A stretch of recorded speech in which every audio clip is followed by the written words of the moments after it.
ঝালকাঠিতে লঞ্চে আগুনের কারণ ইঞ্জিনের ত্রুটি, বলছে তদন্ত কমিটি, জমা হয়নি প্রতিবেদন।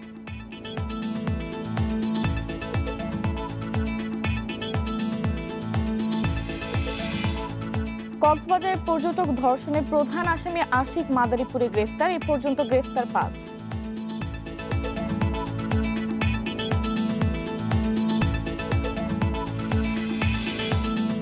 ভরা মৌসুমেও কেজিতে ৮ টাকা পর্যন্ত বেড়েছে চালের দাম, সিন্ডিকেটকে দায় দিচ্ছে ক্রেতারা।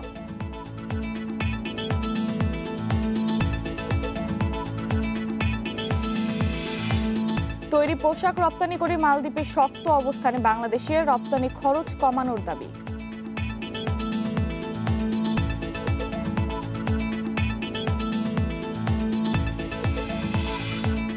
ফ্রান্সে একদিনে লক্ষাধিক করোনা শনাক্তের রেকর্ড, ২৪ ঘন্টায় সর্বোচ্চ ৯৬৮ মৃত্যু রাশিয়ায়।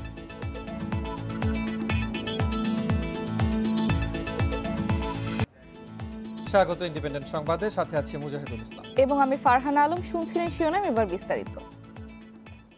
সুগন্ধা নদীতে লঞ্চে আগুনের সূত্রপাত ইঞ্জিনের পিস্টন সিলিন্ডার থেকে। দুর্ঘটনার কারণ অনুসন্ধানে গঠিত ৩ তদন্ত কমিটির সবাই বলছে আগুনের কারণ ইঞ্জিনের ত্রুটি। তবে ৩ দিনের প্রতিবেদন দেওয়ার কথা থাকলেও কাজ শেষ করতে পারেনি নৌ মন্ত্রণালয়ের কমিটি। সময় লাগতে পারে আরও ১ থেকে ২ সপ্তাহ। এদিকে আমার এখানে ছিল আমার বড় ভাতিজি, এখানে মাঝখানে আমি, আমার এইখানে ছিল আমার ছোট ভাতিজি, পরে ছিল আমার একটা ভাগিনা, আর পরে ছিল আমার মা, আর পরে ছিল আমার ভাই। বরগুনার সজীব মা ভাই সহ নিজে প্রাণে বাঁচলেও নিখোঁজ পরিবারের ৩ সদস্য। পুড়ে যাওয়া লঞ্চে ঘুরছেন তিনি, যদি মিলে যায় প্রিয়জনের কোনো স্মৃতি। হুট করে একটা আগুন লাগা, মনে করেন এদিক দিয়ে সবার প্রথম উঠছে আগুনটা, ইঞ্জিন তো এখানে, এদিক দিয়ে আর ওদিক দিয়ে ধাপ করে উঠছে। ওটা এদিকে যাওয়ার আর কোনো সুযোগ ছিল না, তো আমরা এদিকে দৌড়ছি, এদিকে দৌড় দিয়ে আমি দৌড়ছি এদিকে, তো আমার ভাই দেখলাম দুই তিনটা জিনিস ওদিকে নিচে টান দিয়ে আমরা দৌড় দিচ্ছি। এমন পরিমাণ আগুন লাগছে আমরা মানে সরতেও পারতেছিলাম না। পরে আমি ওই কোনোটা পর্যন্ত গেছি, আর দেখি সব অন্ধকার। কোথা থেকে আগুনের শুরু আর কেনই বা ছড়িয়েছে এত দ্রুত, সে প্রশ্নের জবাব লুকিয়ে আছে ইঞ্জিন রুমে। দেখা গেল ইঞ্জিনের ৬ পিস্টন সিলিন্ডারের একটিতে ছিদ্র, মিলেছে তেলের ড্রাম বিস্ফোরণের আলামত। বেঁচে যাওয়া যাত্রীরা বলছেন লঞ্চ ছাড়ার পর পাটাতন এতই গরম হচ্ছিল যে অনেকে দোতলার ডেকে থাকতে পারেননি। ধোঁয়া যেটাতে বেরোয় ওটাতে মনে হয় বারবার ফায়ার হয়, ঠাস ঠাস ঠাস। আমি মানে ফার্স্ট শুনছি এরকম, আমি ভাবছি হয়তো বা ২ ইঞ্জিন চালাইতেছে, হয়তো বা এই জন্য শব্দ আসতেছে। তো এটা তার বুঝি না যে এটা ইঞ্জিনের ত্রুটি ছিল। আর এটা নাকি আরো আগে থেকেই নাকি প্রচুর পরিমাণ খারাপ অবস্থা ছিল, কিন্তু আমাদেরকে কেউ কোনো কিছু বলেনি। দুর্ঘটনার কারণ জানতে মাঠে আছে ফায়ার সার্ভিস, বরগুনা জেলা প্রশাসন এবং নৌ মন্ত্রণালয়ের তদন্ত কমিটি। প্রাথমিকভাবে ইঞ্জিনের ত্রুটি ও অব্যবস্থাপনার তথ্য দিচ্ছে তারা, তবে মন্ত্রণালয়ের তদন্ত প্রতিবেদন মিলছে না নির্ধারিত সময়ে। ইঞ্জিন রুমেই ঘটনাটার হয়তোবা, আমি এখনো বলতেছি যে প্রাথমিকভাবে আমাদের কাছে যেটা মনে হয়েছে যে ইঞ্জিন রুম থেকেই অগ্নিকাণ্ডের সূত্রপাত, এবং পরবর্তীতে আরও কিছু আনুষঙ্গিক ঘটনার কারণে এই অগ্নিকাণ্ডের আরও বিস্তার ঘটেছে। অগ্নি নিরাপণ ব্যবস্থা তাদের কার্যকরী খুব একটা ছিল না, এবং যারা এটা দায়িত্বে ছিল তারাও এই যে ফায়ার ইনসিডেন্ট ঘটে এটাকে তারা ম্যানেজ করতে পারেন। খুবই প্রাথমিক পর্যায়ে আছে, এখন আপনাদের কনক্লুসিভ কোনো রিমার্ক করার মতো অবস্থায় আমরা এখনও যাইনি। এদিকে আরেক সূত্রে জানা গেছে লঞ্চের ইঞ্জিন বদলের বিষয়টি জানানো হয়নি অধিদপ্তরকে, চালক নিয়োগেও হয়েছে অনিয়ম। কয়েকদিন বাদেই তদন্ত কমিটিগুলো তাদের প্রতিবেদন জমা দিবে, তাতে উঠে আসবে অগ্নিকাণ্ডের কারণ। ভবিষ্যতে দুর্ঘটনা ঠেকাতে এই কমিটি হয়তো বেশ কিছু সুপারিশও করবে। তবে নদীপথের যাত্রীরা বলছেন এই তদন্ত প্রতিবেদন দেওয়ার মধ্যেই কি দায় সারবে নৌ কর্তৃপক্ষ, নাকি ভবিষ্যতে নৌযাত্রা নিরাপদ করতে কার্যকর ভূমিকা রাখবে তারা। Adilur Rahman, independent news, Jhalokathi. ঝালকাঠিতে লঞ্চে আগুনে প্রাণহানির ঘটনায় নৌ আদালতে মামলার পর ৪ মালিকসহ ৮ জনের বিরুদ্ধে গ্রেফতারি পরোয়ানা জারি হয়েছে। রোববার নৌ আদালতের বিচারক এ আদেশ দেন। মামলাটি করেন নৌ পরিবহন অধিদপ্তরের প্রধান পরিদর্শক। আসামি করা হয়েছে লঞ্চটির মালিক হামজালাল শেখ সহ ৮ জনকে। দুর্ঘটনার মামলা হওয়ায় আইন অনুযায়ী রোববারই অভিযান ১০ লঞ্চের ফিটনেস সনদ, নিবন্ধন ও মাস্টার চালকদের সনদ স্থগিত করা হয়েছে।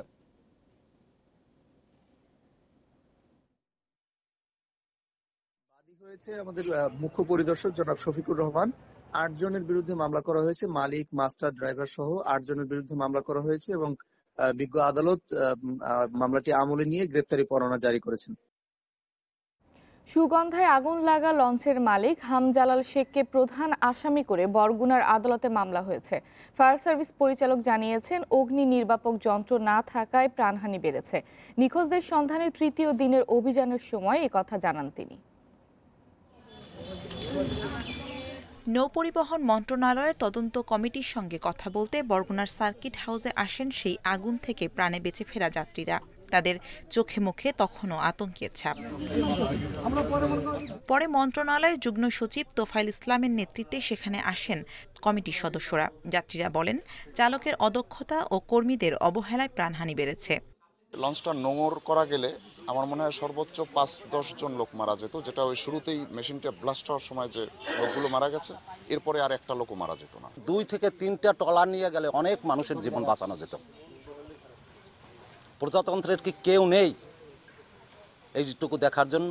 ইঞ্জিন যে জায়গাটা থেকে আগুনের উৎপত্তির কথা বলা হচ্ছে, সেই জায়গাটা আমরা আরও এক্সপার্ট দিয়ে পরীক্ষা করাবো। তারপরে কমিটি বসে বক্তব্য বিশ্লেষণ করে তারপরে কমিটির সিদ্ধান্তে উপনীত হবে। এদিকে আগুনের ঘটনাকে হত্যাকাণ্ড বলে লঞ্চ মালিক হামজালাল শেখকে প্রধান আসামি করে বরগুনার চিফ জুডিশিয়াল ম্যাজিস্ট্রেট আদালতে মামলা হয়েছে। এতে আসামি করা হয়েছে অজ্ঞাত আরও ২৫ জনকে। হামজালাল শেখকে প্রধান আসামি করে অজ্ঞাতনামা ২০ থেকে ২৫ জন ব্যক্তিকে আসামি করে একটি মামলা নিয়ে এসেছি বিজ্ঞ চিফ জুডিশিয়াল ম্যাজিস্ট্রেট আদালতে। বিজ্ঞ আদালত এই মামলা শুনানি শুনে সন্তুষ্ট হয়ে বিজ্ঞ আদালত একটি এজাহারের সরাসরি একটি এজাহারের আদেশ দেন। সুগন্ধা নদীতে তৃতীয় দিনের মতো চলেছে উদ্ধার অভিযানও। এ সময় ট্রলার নিয়ে নিখোঁজদের খুঁজেছেন স্বজনরা।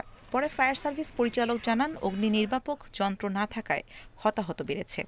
অবভিয়াসলি বলা যায় তাদের অগ্নি নির্বাপন ব্যবস্থা তাদের কার্যকরী খুব একটা ছিল না, এবং যারা এটা দায়িত্বে ছিল তারাও এই যে ফায়ার ইনসিডেন্ট ঘটে এটাকে তারা ম্যানেজ করতে পারেনি। সুগন্ধার পাড়ে অপেক্ষমান স্বজনদের এখন একটাই চাওয়া, প্রিয়জনের মরদেহটি অন্তত বাড়ি নিতে চান তারা। Shamima Rahman, independent news. ঝালকাঠির সুগন্ধা নদীতে লঞ্চে অগ্নিকাণ্ডের বিষয়ে আরও জানাতে আমাদের সাথে যুক্ত হচ্ছেন সহকর্মী আব্দুর রহিম।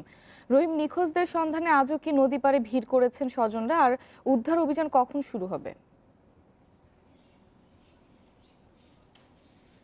জি দেখুন, গতকাল ছিল তৃতীয় দিন, আজকে চতুর্থ দিন। তা আমরা এই গত কয়েকদিন ধরে দেখেছি যে ফায়ার সার্ভিস আসলে বরিশাল থেকে ডুবুরি দল আসে এবং ঝালকাঠি থেকে সকাল 9:30 বেজে যায় আসলে উদ্ধার অভিযান শুরু করতে করতে। আর সকালে কিন্তু কুয়াশা থাকে এবং প্রচন্ড শীতের কারণে কিন্তু ডুবুরি দলদের বেগ পেতে হচ্ছে যে উদ্ধার অভিযানে, আর স্রোত থাকার কারণেও কিছুটা বেগ পেতে হচ্ছে। তো ফায়ার সার্ভিসের পক্ষ থেকে আমাদেরকে বলা হচ্ছে যে যতক্ষণ পর্যন্ত যে স্বজনদের দাবি থাকবে যে একটা ব্যক্তিরও মরদেহ নদীতে রয়েছে, ততক্ষণ পর্যন্ত তাদের ঊর্ধ্বতন কর্মকর্তাদের নির্দেশনা অনুযায়ী তারা অভিযান পরিচালনা করে যাবেন। এই গতকাল সন্ধ্যা পর্যন্ত, অর্থাৎ যতক্ষণ নদীতে আলো থাকে অর্থাৎ দেখা যায় ততক্ষণ পর্যন্ত তারা কিন্তু অভিযান পরিচালনা করেছে। আর আজকেও সকাল 9টা 9:30-র মধ্যে আবার অভিযান নতুন করে শুরু হবে। আর ফায়ার সার্ভিসের পক্ষ থেকে স্থানীয় যে ট্রলার, খেয়াঘাট এবং আশপাশের যে বাসিন্দারা রয়েছে তাদের কাছে কিন্তু তাদের ফায়ার সার্ভিসের ডুবুরি দলের মোবাইল নাম্বার দেওয়া হয়, যে কোথাও যদি কোনো মরদেহ বা কাউকে যদি দেখতে পায় নদীতে, তাহলে তাদেরকে দ্রুত যাতে খবর দেওয়া হয় এবং তারা এসে সেই লাশ উদ্ধার করবে। আর যেহেতু লঞ্চের যাত্রী এবং স্বজনরা সেই শুরু থেকেই অভিযোগ করে এসেছে যে লঞ্চে যখন আগুন ছড়িয়ে পড়ে তখন কিন্তু লঞ্চের বিভিন্ন স্থান থেকে যাত্রীরা নদীতে ঝাঁপ দিয়ে পড়েছেন। তো এখন পর্যন্ত আসলে ঝালকাঠি পুলিশের যে কন্ট্রোল রুম খুলেছে সেখানে তথ্য অনুযায়ী 41 জন নিখোঁজ রয়েছে এবং ঝালকাঠি রেড ক্রিসেন্ট সোসাইটির পক্ষ থেকে কিন্তু বলা হচ্ছে যে এখন পর্যন্ত 51 জন নিখোঁজ রয়েছে।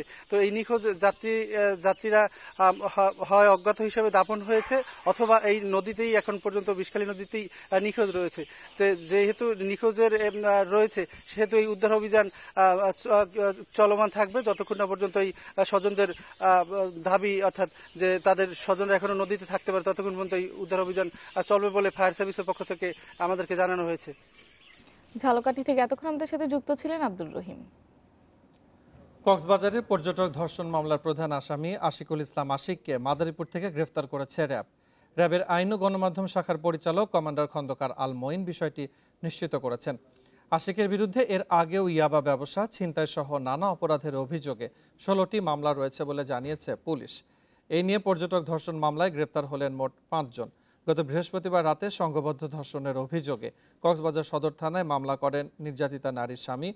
মামলায় 4 জনের নাম উল্লেখ এবং অজ্ঞাত 3 জনকে আসামি করা হয়। এর মধ্যে হোটেল ম্যানেজার রিয়াজ গ্রেফতারের পর রিমান্ডে আছেন।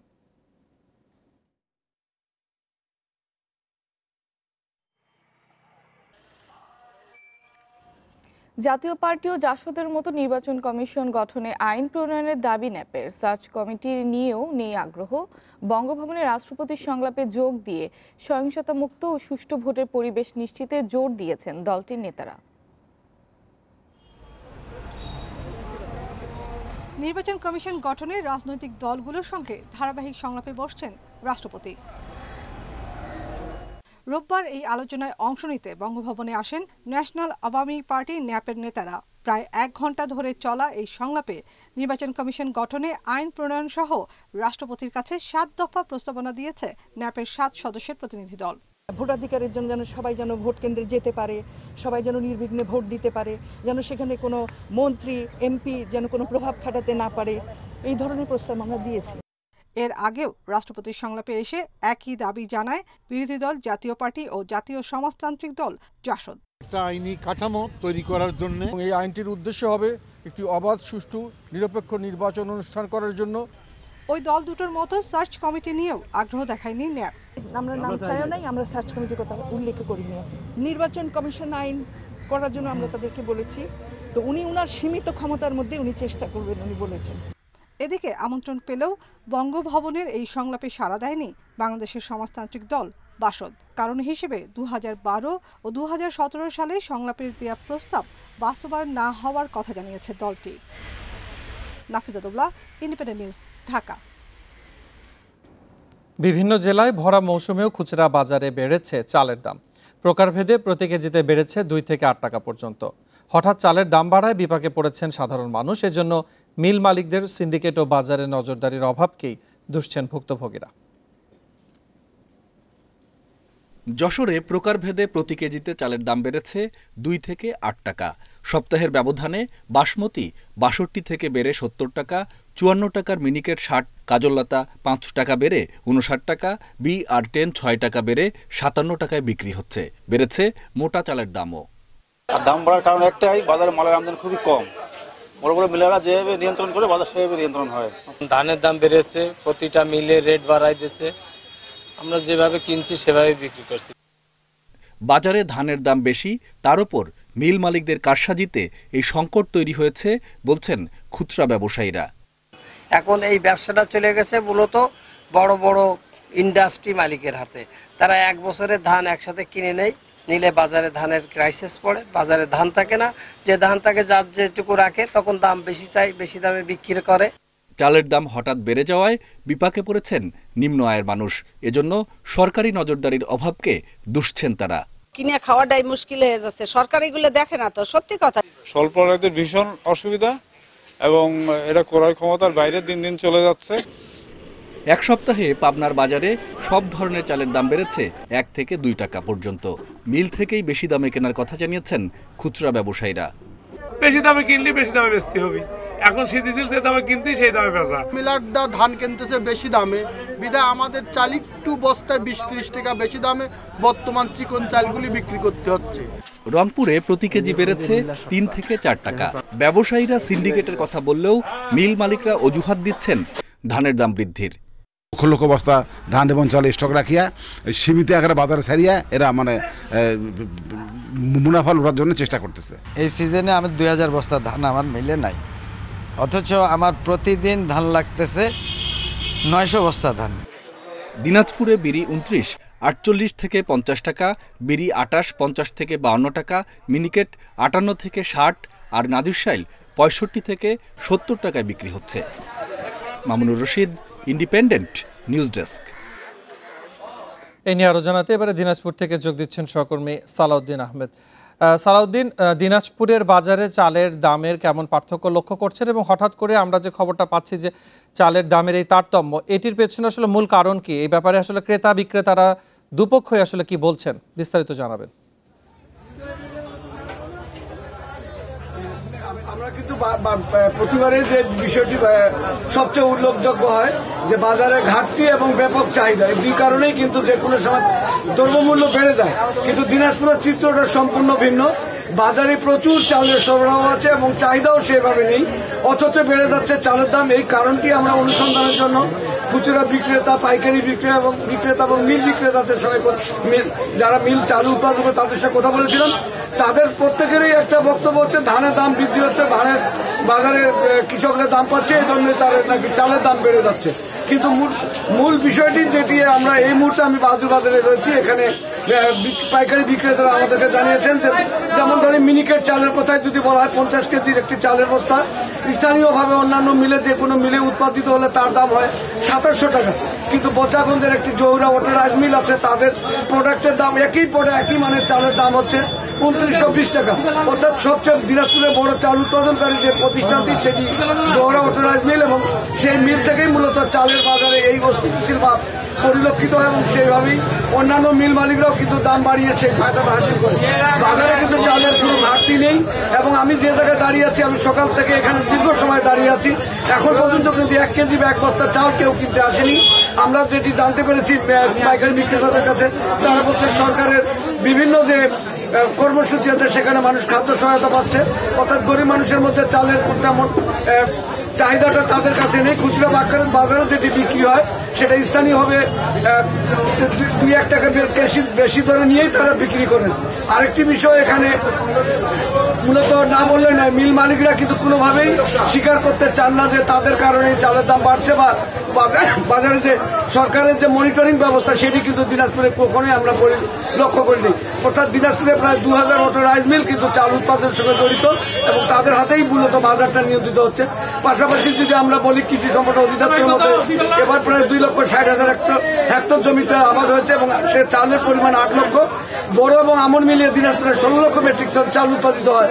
সেই হিসাবে চালের এখানে কিন্তু বাড়তি সবসময় থাকে, তারপর দাম বাড়ানো। আপনার কথাতে বোঝা যাচ্ছে যে একটি সিন্ডিকেটের কারণে দিনাজপুরের বাজার অস্থির রয়েছে। এরই মধ্যে আমাদের সাথে যোগ দিয়েছেন পাবনা থেকে আমাদের সহকর্মী খায়রুল ইসলাম। এবার আমরা তার কাছে চলে যাচ্ছি। খায়রুল, আমরা যেমনটি দিনাজপুর থেকে জানছিলাম যে সেখানে একটি সিন্ডিকেটের পেছনে কাজ করছে, সেক্ষেত্রে আসলে পাবনার বাজারে চালের দামের তারতম্য কি দেখছেন এবং এই দাম বাড়ার বিষয়ে ক্রেতা বিক্রেতা দুই পক্ষের মতামত কি জানতে পেরেছেন?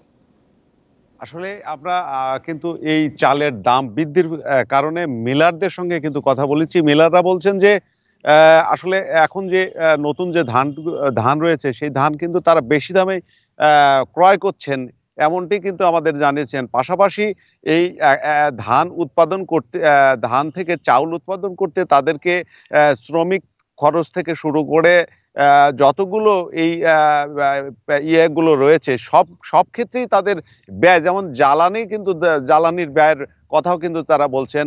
পাশাপাশি শ্রমিক রয়েছেই, সব মিলে বিদ্যুতের বিলের কথাও কিন্তু তারা জানিয়েছেন যে এর কারণেই কিন্তু চালের দাম বৃদ্ধি হয়েছে বলে, মানে উৎপাদন খরচ বেড়ে গেছে। পাশাপাশি এই চালের দাম বৃদ্ধির ফলে কিন্তু সিন্ডিকেট দায়ী রয়েছেন। কারণ আমরা দেখেছি যে বিভিন্ন সময় এই বাজারে ধানের দাম যদি কম থাকে, চালের দাম কিন্তু বৃদ্ধি হয়ে থাকে। এর সঙ্গে কিন্তু দাম বৃদ্ধির ফলে কিন্তু সিন্ডিকেটকেও কিন্তু দায়ী করা হয়েছে বলে চালের ব্যবসায়ী এবং যারা ক্রেতা রয়েছে তারা কিন্তু অভিযোগ করছেন। তবে সাধারণ ক্রেতাদের অভিযোগ যে এই মৌসুমে কিন্তু নতুন ধান কিন্তু বাজারে আসেন এবং সেই বাজার থেকে ধান মিলাররা সেই ধান থেকে কিন্তু চাউল উৎপাদন করছেন। তারপরেও কিন্তু দেখা গেল যে গত 1 সপ্তাহের ব্যবধানে প্রতি কেজি চালের দাম 1 থেকে 2 টাকা কিন্তু বৃদ্ধি পেয়েছে। তারা এই সিন্ডিকেটকে দায়ী করছেন। পাশাপাশি বাজার মনিটরিং এর উপর কিন্তু জোর দেওয়ার দাবি জানিয়েছেন। আমরা দেখেছি যে প্রশাসনের কিন্তু এই চাল বৃদ্ধি, বাজার দর বৃদ্ধির ফলে কিন্তু প্রশাসনের কিন্তু নজরদারি কিন্তু অভাব রয়েছে। সব মিলে বলা যায় যে সিন্ডিকেটের পাশাপাশি কিন্তু সরকারি নজরদারি থাকতে হবে, মনিটরিং থাকতে হবে। এই ছিল আমার কাছে পাবনার চালের বাজারের সর্বশেষ অবস্থা। খায়রুল ইসলাম এবং সালাউদ্দিন আহমেদ, আপনাদের দুজনকে ধন্যবাদ জানাচ্ছি আমাদের সাথে যোগ দিয়ে বিস্তারিত জানানোর জন্য। নারায়ণগঞ্জ সদরে রেল ক্রসিংয়ে প্রাণ গেল ৩ জনের। রোববার সন্ধ্যায় সেখানে যানজটে আটকে থাকা বাসে ট্রেন ধাক্কা দিলে এ দুর্ঘটনা ঘটে। বিষয়টি খতিয়ে দেখতে ৩ সদস্যের তদন্ত কমিটি গঠন করেছে জেলা প্রশাসন। রোববার সন্ধ্যায় ঢাকা থেকে ছেড়ে আসা ট্রেনটি নারায়ণগঞ্জ স্টেশনের দিকে যাচ্ছিল। শহরের ১ নম্বর রেলগেট এলাকায় যানজটের কারণে লেভেল ক্রসিংয়ে আটকে পড়ে আনন্দ পরিবহনের একটি বাস। এ সময় দ্রুতগতির ট্রেনটি দাঁড়িয়ে থাকা ওই বাসকে ধাক্কা দেয়। এতে বাসটি ছিটকে পড়ে দুমড়ে মুচড়ে যায়। আমার মা ওখানে দোকানদারি করতো। আমার মায়ের নাম লাকি। ভিক্টোরিয়া বলছি গেছি যে পাই নাই, বলছে ঢাকা গেছে। আমার মারে পাইতেছি না। আমি দেখলাম টাকা ট্রেনটা আসলো মাঝখানে বাড়ি দিয়ে নিয়ে গেল গিয়ে। সিগন্যালটা প্রতিদিন যে সময় ফালানো হয় আজকে কিন্তু এরকম ছিল না, মানে অনেক দেরি করে ফালানি এই দুর্ঘটনাটা ঘটছে একমাত্র। খবর পেয়ে ফায়ার সার্ভিসের কর্মীরা ঘটনাস্থলে পৌঁছে উদ্ধার কাজ শুরু করে। ঘটনাস্থলে নিহত হন 2 জন, আহত হন আরও অনেকে। তাদের মধ্যে 4 জনকে ঢাকা মেডিকেল কলেজ হাসপাতালে পাঠালে সেখানে মারা যায় আরও 1 জন। ট্রেনে আনন্দ পরিবহনকে ধাক্কা দিয়ে প্রায় 50 গজ দূরে এটা নিয়ে গেছে। তদন্ত টিম এটা তদন্ত করে এটা সঠিক তথ্য দিতে পারবে। ঘটনা তদন্তে অতিরিক্ত জেলা প্রশাসককে প্রধান করে 3 সদস্যের কমিটি গঠন করা হয়েছে। নিহতদের পরিবারকে 25,000 ও আহতদেরকে 10,000 টাকা করে অনুদান দেওয়ার ঘোষণা দিয়েছে জেলা প্রশাসন। কারণ উদ্ঘাটনের জন্য আমরা বিজ্ঞ অতিরিক্ত জেলা ম্যাজিস্ট্রেটকে আহ্বায়ক করে 3 সদস্য বিশিষ্ট একটি কমিটি গঠন করেছি, যাতে করে এর কারণ আমরা উদ্ঘাটন করতে পারি এবং পরবর্তীতে এ ধরনের দুর্ঘটনা যেন এড়ানো যায়। দুর্ঘটনার পর ঢাকা নারায়ণগঞ্জ লাইনে ট্রেন চলাচল বন্ধ হয়ে যায়। Independent news desk. Dish line ঠিক করতে এক বাসায় গিয়ে আলমারি ভর্তি মূল্যবান জিনিসপত্র দেখে লোভ সামলাতে পারেনি কেবল অপারেটর লাভলু। পুরান ঢাকার ফরিদাবাদের ওই ফ্ল্যাটে তখন ছিলেন শুধু বৃদ্ধা হোসনে আরা বেগম ডলি। বৃদ্ধাকে খুনের পর 10 ভরি স্বর্ণালংকার ও 2.5 লাখ টাকা লুট করে নিয়ে যায় লাভলু। তাকে গ্রেফতারের পর এসব তথ্য জানিয়েছে পুলিশ। পুরান ঢাকার ফরিদাবাদের গ্লাস ফ্যাক্টরি রোডের এই বাসা থেকে গেল 19 ডিসেম্বর হোসনে আরা বেগম ডলির রক্তাক্ত মরদেহ উদ্ধার করে পুলিশ। ঘটনার পর অজ্ঞাত আসামিদের বিরুদ্ধে শ্যামপুর থানায় মামলা করেন ডলির স্বামী নূর মোহাম্মদ। কাজের মেয়ের চিলাচিলি করছে, তাও ঢুকাতে কি হাই পড়া রয়েছে মাথার সামনে। এটা কয়েকজনে ডাকলাম যে আপনারা সবাই আহেন। লোকজন কাছে যাওয়ার পরে দেখে যে অনেক রক্ত দিয়ে হেনে কেউ খাড়াইয়েন না, পুলিশ আসুক, আপনি কেউ হাত দিয়ে নেন। তদন্তের এক পর্যায়ে পুলিশের হাতে আসে একটি ফোন কল, যা স্থানীয় কেবল অপারেটর লাভলুর। গ্রেপ্তার করা হয় তাকে। প্রথমে ঘটনাটি পুরোপুরি অস্বীকার করে লাভলু। পরে ফোন কল আর ঘটনাস্থলের ফুটপ্রিন্টের সূত্র ধরে জিজ্ঞাসাবাদ করলে স্বীকার করতে বাধ্য হয় সে। জানায় ঘটনার দিন বিকেল 4টার দিকে ওই বাড়িতে ডিশ লাইন ঠিক করতে যায় সে। ঘরে বাড়তি কোনো লোক না দেখে ওই বৃদ্ধাকে হত্যা করে নগদ টাকা ও স্বর্ণালংকার নিয়ে বেরিয়ে যায় লাভলু। খুব সহজে কোনো কথাই বলতেছিল না। দীর্ঘ সময় নিয়ে লজিকে তাকে যৌক্তিকভাবে আটকানোর পরে যে সে যখন আটকে যাচ্ছে, যখন তার আর কোনো কাউন্টার লজিক নেই, তখন সে একটা ইস্যু স্বীকার করে নিয়েছে। খুনের পরও স্বাভাবিকভাবেই এলাকায় অবস্থান করে কাজ চালিয়ে যাচ্ছিল লাভলু। লোভের জায়গা থেকে সে অপরাধটা করতে পারবে, সহজে ডিফেন্ড করতে পারবে না, সে সহজে বেরিয়ে যেতে পারে, বাসা আর কেউ নাই, দেখতে পারবে না। ফলে এই বিষয়গুলোই মূলত তাকে অপরাধ করার জন্য একজন অপরাধীর যতগুলো পজিটিভ উপাদান থাকার দরকার এই বাড়িতে আসলে এই ভিকটিমের ক্ষেত্রে সেই বিষয়গুলো ছিল। এমন ঘটনা এড়াতে এ ধরনের লোকজন বাসায় ডাকার ক্ষেত্রে আরও সতর্ক থাকার পরামর্শ পুলিশের। Masudur Rahman, independent news, Dhaka. করোনার মধ্যেও অনলাইনে অথবা শারীরিক উপস্থিতিতে সীমিত আকারে চলেছে আদালতে কার্যক্রম। বিচারাঙ্গনে এবছর আলোচিত হয় সাবেক প্রধান বিচারপতি এস.কে. সিনহার সাজা, বুয়ের শিক্ষার্থী আবরার হত্যা, ব্লগার অভিজিৎ হত্যা মামলাসহ বেশ কিছু মামলার রায়। দেশের ইতিহাসে প্রথমবার একজন সাবেক প্রধান বিচারপতি দণ্ডিত হন। গত 9 নভেম্বর দুর্নীতির মামলায় সাবেক প্রধান বিচারপতি এস.কে. সিনহাকে 11 বছরের কারাদণ্ড দেয় ঢাকার বিশেষ জজ আদালত 4। আলোচিত বনানী রেইনট্রি হোটেলে 2 তরুণীকে ধর্ষণ মামলায় গত 11 নভেম্বর প্রধান আসামি সাফাত সহ 5 আসামিকে খালাস দেয় আদালত। তবে ৭২ ঘন্টা পর ধর্ষণের মামলা নেওয়া যাবে না মর্মে পর্যবেক্ষণ দিয়ে সমালোচিত হন বিচারক মোসাম্মদ কামরুন নাহার। এর জেরে বিচারককে প্রত্যাহার এবং তার বিচারিক ক্ষমতা কেড়ে নেয় সুপ্রিম কোর্ট। বুয়েট শিক্ষার্থী আবরার ফাহাদ হত্যা মামলায় গত ৮ ডিসেম্বর ২০ জনের মৃত্যুদণ্ড ও ৫ জনকে যাবজ্জীবন কারাদণ্ড দেয় ট্রাইব্যুনাল। সাজাপ্রাপ্তরা সবাই বুয়েট শাখা ছাত্রলীগের নেতাকর্মী।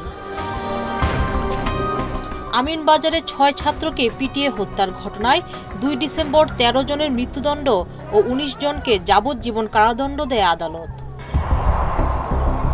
২০০০ সালে গোপালগঞ্জের কোটালীপাড়ায় প্রধানমন্ত্রী শেখ হাসিনাকে হত্যা চেষ্টার রাষ্ট্রদ্রোহ মামলায় গত ২৩ মার্চ ১৪ জনকে মৃত্যুদণ্ড দেয় ঢাকার ট্রাইব্যুনাল। ২০১৬ সালে কলাবাগানে জুলহাস ও তনয় হত্যা মামলায় গত ৩১ আগস্ট ৬ জনকে মৃত্যুদণ্ড দেয় ট্রাইব্যুনাল। প্রকাশক ও ব্লগার দীপন হত্যা মামলায় ১১ ফেব্রুয়ারি আনসার আল ইসলামের ৮ জঙ্গির মৃত্যুদণ্ড ঘোষণা হয়। ব্লগার অভিজিৎ হত্যা মামলায় গত ১৬ ফেব্রুয়ারি বরখাস্তকৃত মেজর জিয়াসহ নিষিদ্ধ সংগঠন আনসারুল্লাহ বাংলা টিমের ৫ সদস্যকে মৃত্যুদণ্ড দেয় আদালত। আইনমন্ত্রী বলছেন ২১ সাল বিচারাঙ্গনের জন্য সফলতার বছর। আলোচিত অনেকগুলো মামলার দ্রুত রায় হয়েছে। এখন সেনসিটিভ যেসব হত্যাকাণ্ড বা ধর্ষণের মামলা সেগুলি অত্যন্ত দ্রুত বিচার করার পরে সমাজ যেন বুঝতে পারে যে আইনের শাসন দেশে আছে এবং কেউ বিচারের ঊর্ধ্বে নয়, সেই ব্যবস্থাই করা হয়েছে। পিপলস লিজিং ও ই-ভ্যালি নিয়ে হাইকোর্টের নতুন পরিচালনা পর্ষদ গঠন সহ নানা উদ্যোগও ছিল আলোচনায়।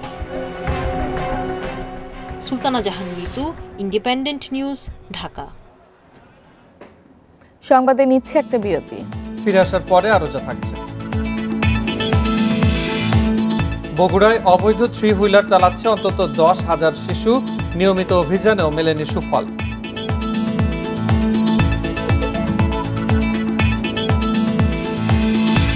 বিপিএল এর প্লেয়ার্স ড্রাফট আজ, থাকছে ৬০০-র বেশি ক্রিকেটার, বরিশালের অধিনায়ক সাকিব।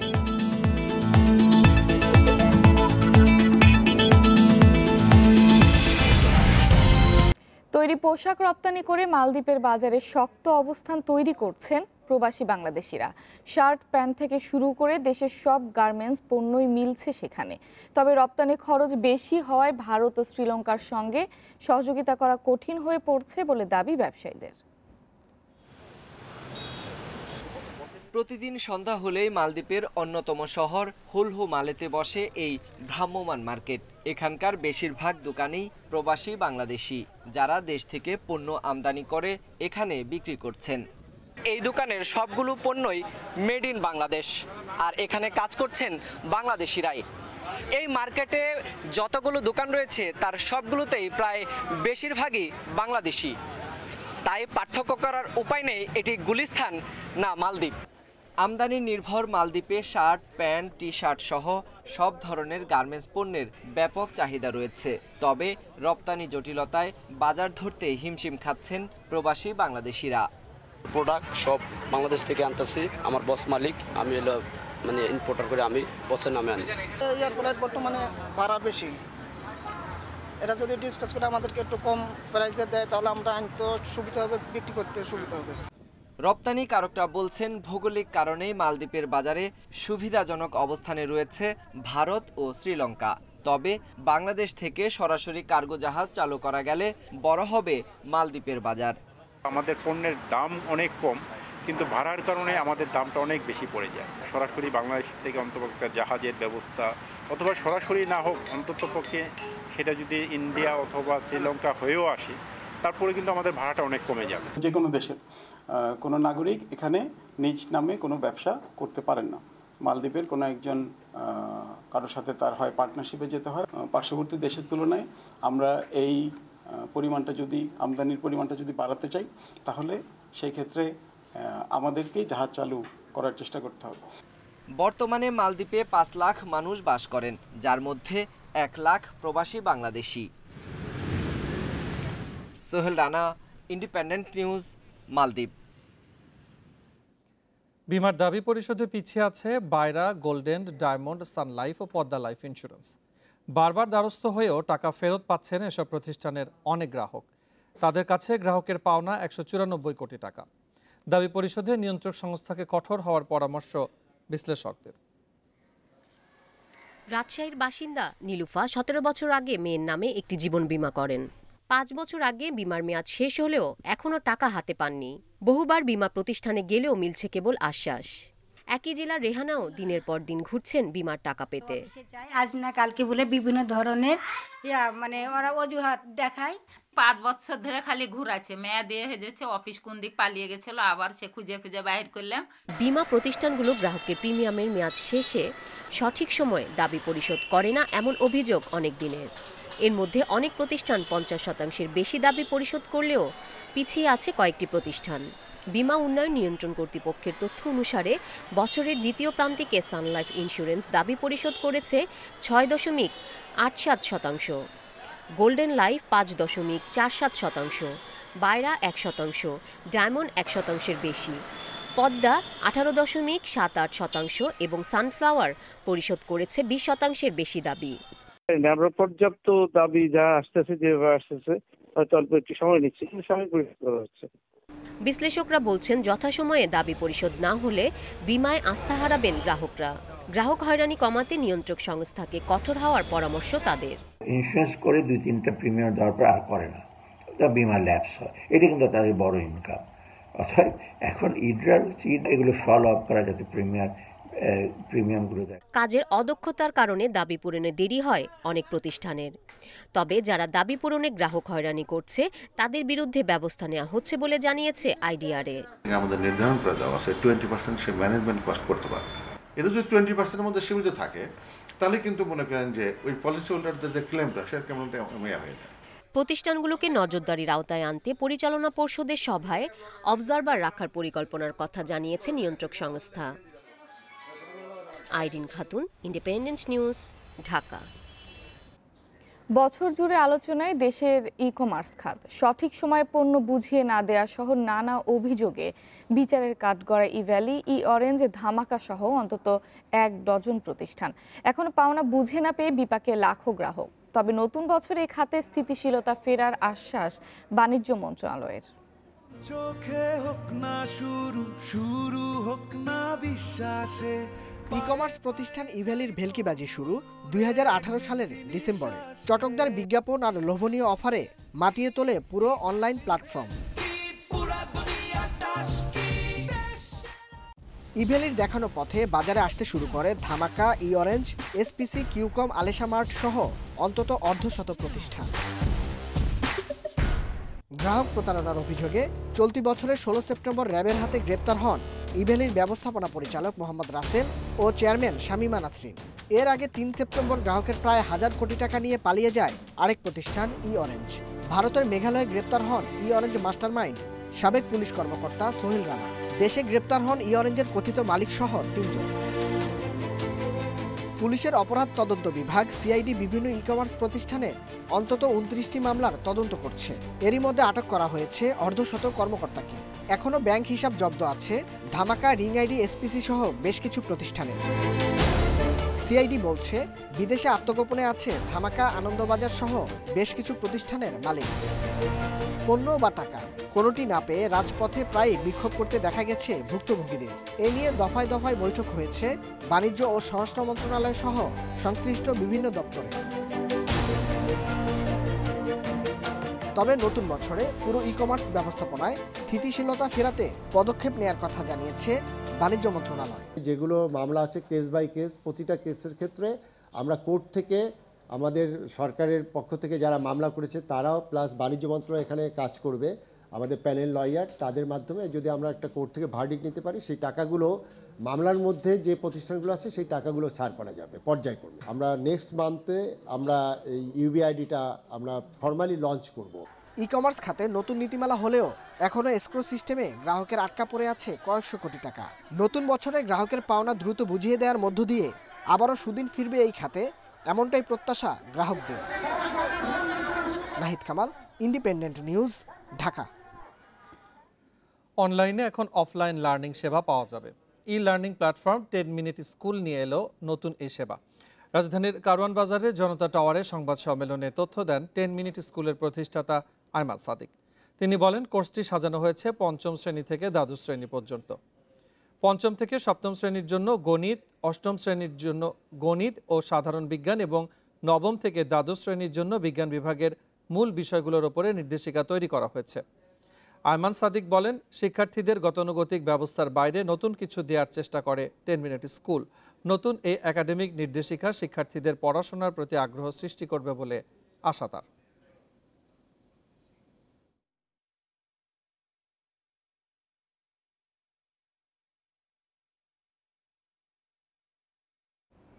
আইন অমান্য করে বগুড়া পৌর এলাকা সহ সড়ক মহাসড়কগুলোতে অবৈধ 3 হুইলার চালাচ্ছে অন্তত 10,000 শিশু।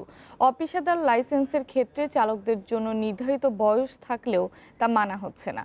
নিয়মিত অভিযানও মিলছে না সুফল।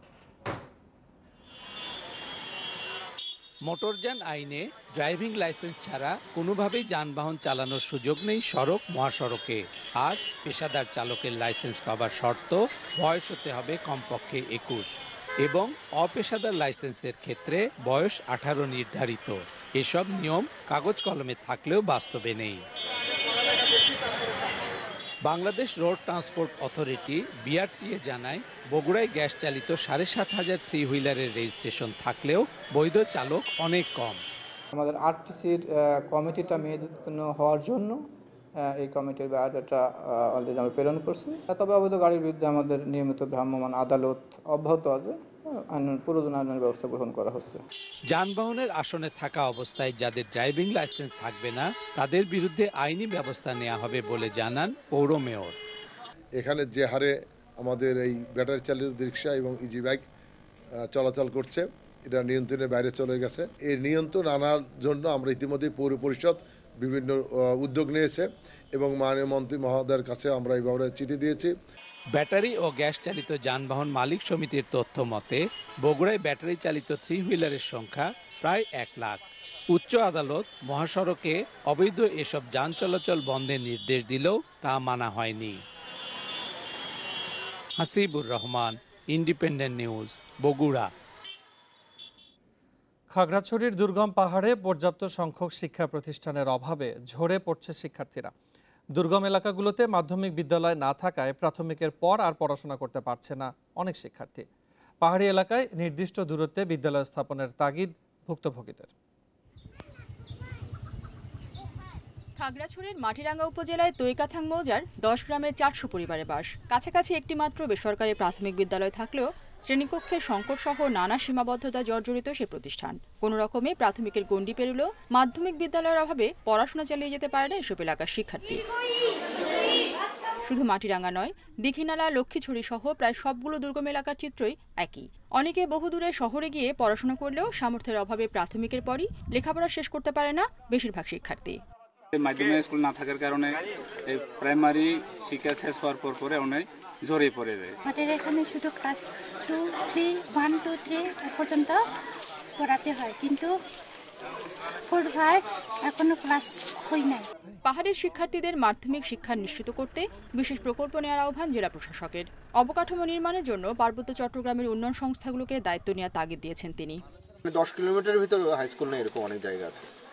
সেই প্রেক্ষিতে মাধ্যমিক শিক্ষা অধিদপ্তরকে যারা আছে এখানে তাদেরকে সেই তালিকাটা করতে হবে এবং সেই তালিকা অনুযায়ী নির্দিষ্ট একটি দূরত্বের ব্যবধানে আমাদের বাচ্চারা যেন এই প্রাইমারি এবং মাধ্যমিক শিক্ষা দুটোরই সুযোগ পায়, সেজন্য এই অবকাঠামো নির্মাণের কাজ আমাদের পার্বত্য জেলা পরিষদ এবং পার্বত্য চট্টগ্রাম উন্নয়ন বোর্ডকে করতে হবে। স্থানীয়ভাবে বিদ্যালয় প্রতিষ্ঠিত হলে পাঠদানের অনুমোদন, শিক্ষক নিয়োগ সহ সব ধরনের সহযোগিতার আশ্বাস মাধ্যমিক শিক্ষা কর্মকর্তার। সমস্ত এলাকাগুলো দুর্গম, সেখানে যদি যারা শিক্ষানুরাগী সচ্ছল ব্যক্তিরা যদি স্কুল প্রতিষ্ঠায় এগিয়ে আসে, পরবর্তীতে সরকারের তরফ থেকে অবকাঠামো নির্মাণ, তারপরে শিক্ষক প্রদান এবং শিক্ষকদের বেতন ভাতার জন্য এমপিও ভুক্তি, এগুলো সরকার ব্যবস্থাগুলো করবে। খাগড়াছড়িতে মাধ্যমিক বিদ্যালয় রয়েছে মাত্র 129টি। Independent news desk. ফ্রান্সে প্রথমবারের মতো একদিনে করোনা শনাক্ত ছাড়িয়েছে 1 লাখ। মহামারী শুরুর পর শনিবার দেশটিতে দৈনিক শনাক্তের এ রেকর্ড হয়। সেখানকার করোনা পরিস্থিতি নিয়ে মন্ত্রিসভার সাথে ভার্চুয়াল বৈঠক ডেকেছেন ফরাসি প্রেসিডেন্ট ইমানুয়েল মাখো। ফ্রান্সে এখন পর্যন্ত করোনায় প্রাণহানি ছাড়িয়েছে 1,22,000, এ পর্যন্ত আক্রান্ত 91,16,000-এর বেশি। এদিকে বিশ্বে করোনায় একদিনে মারা গেছে 2,985 জন, নতুন শনাক্ত 3,80,000-এর বেশি। একদিনে সর্বোচ্চ 968 জনের মৃত্যু হয়েছে রাশিয়ায়, আর 24 ঘন্টায় সর্বোচ্চ 96,384 জন শনাক্ত হয়েছে যুক্তরাষ্ট্রে। এদিকে করোনা সংক্রমণ ঠেকাতে স্কটল্যান্ড, ওয়েলস ও আয়ারল্যান্ডের উত্তরাঞ্চলে নতুন করে বিধিনিষেধ জারি করেছে যুক্তরাজ্য সরকার।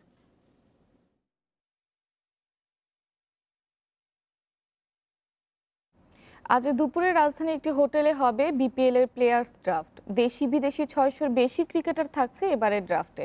শেষ মুহূর্তে ঢাকার মালিকানা নিয়ে জটিলতা তৈরি হয়েছে, শর্ত পূরণে ব্যর্থ হয়েছে রূপা ও মান গ্রুপ। আপাতত দলের কার্যক্রম চালিয়ে নেবে বিসিবি। সরাসরি 4 ক্রিকেটার দলে নেওয়ার কাজ এরই মধ্যে সেরে ফেলেছে বিপিএল এর দলগুলো। তবে প্রধান আকর্ষণ, যেখানে ভাগ্যের বড় পরীক্ষা, সেই প্লেয়ার্স ড্রাফটের অপেক্ষায় সবাই। সেরা কম্বিনেশনের জন্য দেশি তারকাদের পাশাপাশি বিদেশিদের দিকে নজর ফ্র্যাঞ্চাইজিদের। দেশি 2 শতাধিক ও বিদেশি 4 শতাধিক ক্রিকেটার নাম লিখিয়েছেন বিপিএল এর ড্রাফটের খাতায়। ঢাকার একটা হোটেলে আমরা 12টার সময় Bangladesh premier league, Bangabandhu Bangladesh premier league 2022 এডিশনের যে প্লেয়ার্স ড্রাফট, সেটা আমরা অর্গানাইজ করব এবং আমরা আশা করছি যে অত্যন্ত আনন্দমুখর পরিবেশ এটা হবে।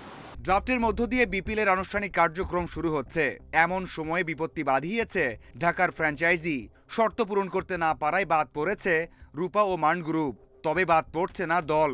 নতুন কেউ আসার আগ পর্যন্ত বিসিবি নিজ দায়িত্বে দলের কার্যক্রম চালিয়ে যাবে। আমরা একটা টিমের মালিকানার বিষয়ে এখনো কোনো সিদ্ধান্ত নেইনি, যেটা আমরা ঠিক করেছে বোর্ড। এটা এখন পর্যন্ত এটা কন্ট্রোল এবং ম্যানেজমেন্টের দায়িত্বে থাকবে। ইন্টারন্যাশনাল ক্রিকেটারদের ইন্টারেস্ট আমরা পেয়েছি। আমরা এবার যেটা করেছিলাম, আমরা অনলাইন রেজিস্ট্রেশনের ব্যবস্থা করেছিলাম এবং তার মাধ্যমে ইটস অ্যাবাউট মোর দেন 400। সবশেষ পাকিস্তান সিরিজেই মাঠে ফিরেছে দর্শক। সেই ধারায় বিপিএলেও গ্যালারিতে থাকবে 50% দর্শক। পরিস্থিতি বুঝে বাড়ানো হতে পারে দর্শক সংখ্যা। মাঝারুল ইসলাম, ইন্ডিপেন্ডেন্ট নিউজ। বিপিএলে বরাবরই দুর্দান্ত সাকিব আল হাসান। তার অধিনায়কত্বে এবারে শিরোপার স্বপ্ন দেখছে fortune Barishal. Windies megastar Andre রাসেলকে দলে ভিড়িয়েছে ফ্র্যাঞ্চাইজিটি। কোচিং প্যানেলে সুজন ফাহিম জুটিতে সেরা কম্বিনেশনের প্রত্যাশা ম্যানেজমেন্টের। বিপিএল এর সবচেয়ে বড় তারকাকে, এমন প্রশ্নে খুব একটা ভাবতে হবে না, কারণ 7 আসরে 3বার এই টুর্নামেন্ট সেরা হয়েছেন সাকিব আল হাসান। তাই তো বিপিএল এলেই সবার নজর থাকে সাকিবের দিকে। এবার সেই ভাগ্যবান দলটি বরিশাল। টাইগার আইকনকে পেয়ে মানসিকভাবে এগিয়ে গেছে বরিশালের ফ্র্যাঞ্চাইজিটি। টাইগার তারকার হাতে দেয়া হচ্ছে অধিনায়কের দায়িত্ব। বিদেশিদের মধ্যে চূড়ান্ত করে ফেলেছে আন্দ্রে রাসেলকে। এই দুইজন এর আগে একসাথে খেলেছেন ঢাকা ডায়নামাইটসে। অত্যন্ত এক্সাইটেড বরিশালের সাথে খেলবে এই জন্য। বাট সবচেয়ে বড় কথা হচ্ছে সে মানে কম্বিনেশন তৈরি করে একটা দল তৈরি করতেছে, যেটা আমরা ভালো খেলতে পারি। আমি বলতে পারবো না যে আমরা ফাইনাল খেলবো বা আমরা চ্যাম্পিয়ন হবো, তা না।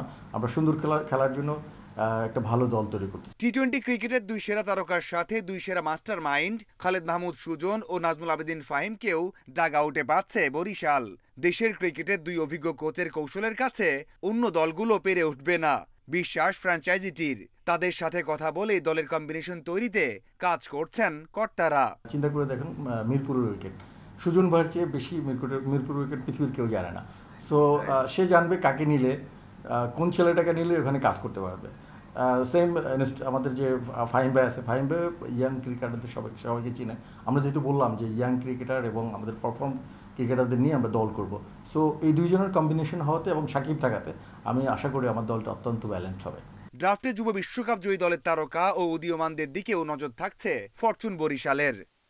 মাঝারুল ইসলাম, ইন্ডিপেন্ডেন্ট নিউজ।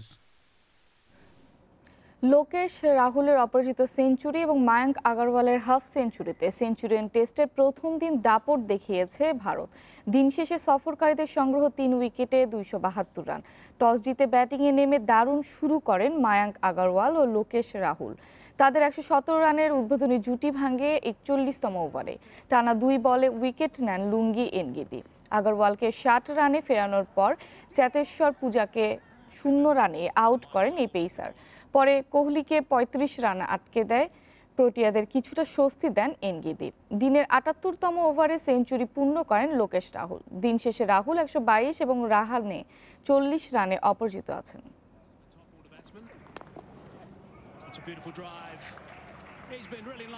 ক্রিসমাসের ছুটি শেষে রোমাঞ্চকর ম্যাচ দিয়ে মাঠে ফিরল ইংলিশ প্রিমিয়ার লিগ, যেখানে লেস্টারকে ৬-৩ গোলে হারিয়েছে ম্যানচেস্টার সিটি। এই জয়ের শীর্ষস্থান আরও মজবুত করল পেপ গার্দিওয়ালার দল। ইতিহাদ স্টেডিয়ামে ম্যাচের ৫ম মিনিটে গোল উৎসব শুরু করেন ডি ব্রুইনা। প্রথমার্ধে ৪টি গোল হজম করে লেস্টার, এর মধ্যে ২টি পেনাল্টি থেকে। মাহরেজ গুন্দোয়ানের পর স্কোরশিটে নাম তোলেন স্টার্লিং। বিরতির পর দ্রুত ৩ গোল দিয়ে ম্যাচে ফেরে লেস্টার সিটি। অবশ্য লাপোর্তে ও স্টার্লিং এর নৈপুণ্যে সহজেই ম্যাচ জিতে নেয় সিটিজেনরা। অন্যদিকে ঘরের মাঠে ক্রিস্টাল প্যালেসকে ৩-০ গোলে হারিয়েছে টটেনহ্যাম হটস্পার। গোল করেছেন হ্যারি কেইন, লুকাস মৌরা এবং সন হিয়ং মিন।